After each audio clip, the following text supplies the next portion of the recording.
Assalamualaikum warahmatullahi wabarakatuh.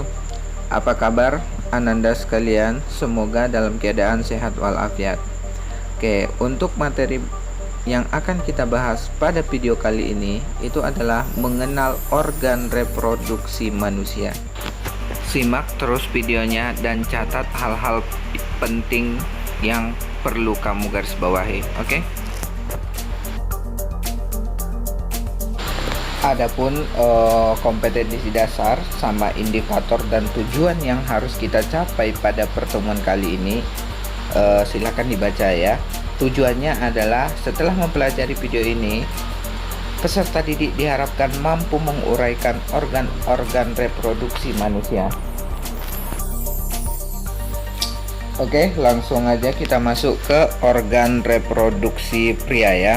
Organ reproduksi pria itu terdiri dari ada organ reproduksi luar dan ada organ reproduksi dalam. Ini yang pertama kita bahas adalah organ reproduksi luar.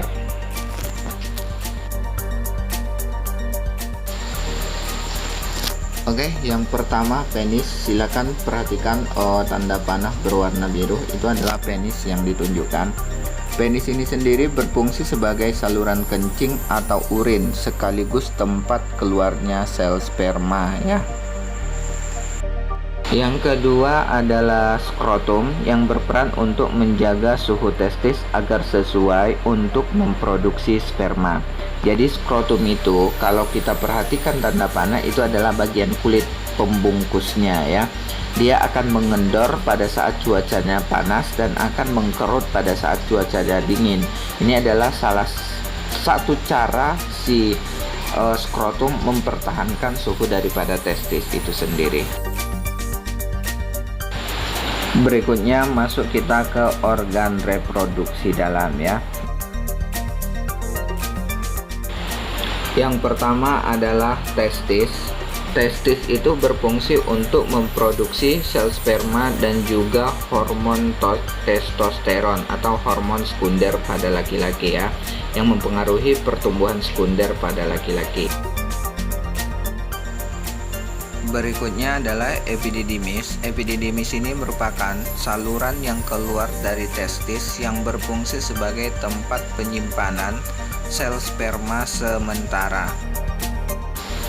Yang ketiga, vas deferens. Vas deferens ini adalah saluran yang menghubungkan antara testis dengan vesicula seminalis atau kita sebut dengan istilah kantong sperma ya.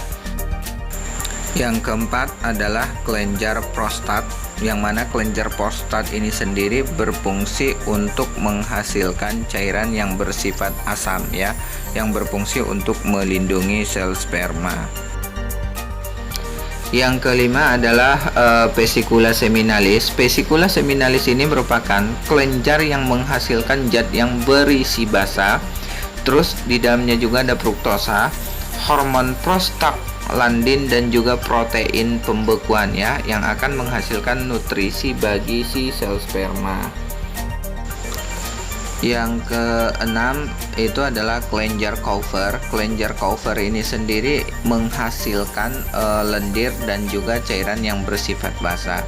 Yang mana lendir dan cairan yang bersifat basa ini akan berfungsi melindungi sperma dengan cara menetralkan urin yang memiliki pH asam yang tersisa di dalam uretra.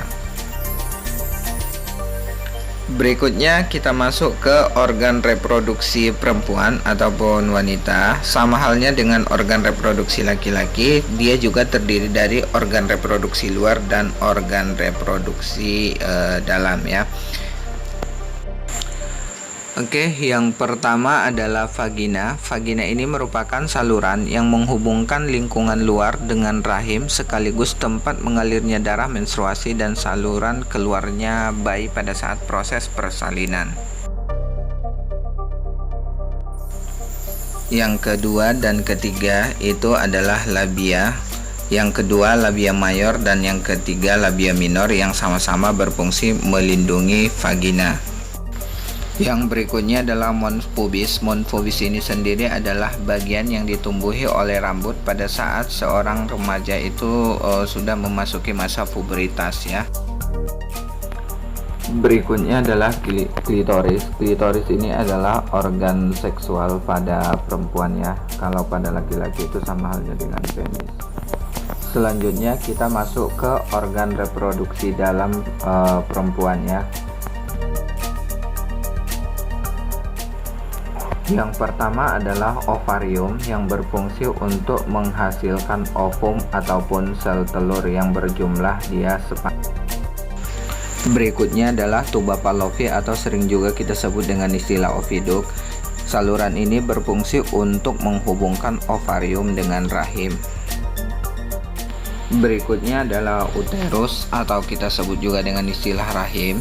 Ini bentuknya seperti buah pir dan ini berfungsi sebagai tempat berkembangnya janin selama proses kehamilan. Berikutnya adalah cervix. Cervix ini boleh dikatakan bagian bawah rahim yang menghubungkan rahim dengan vagina. Dia berfungsi untuk melindungi rahim dari infeksi dan memfasilitasi jalannya sel sperma. Berikutnya adalah infundibulum. Infundibulum ini merupakan struktur berjumbai dan merupakan pangkal dari tuba Fallopi.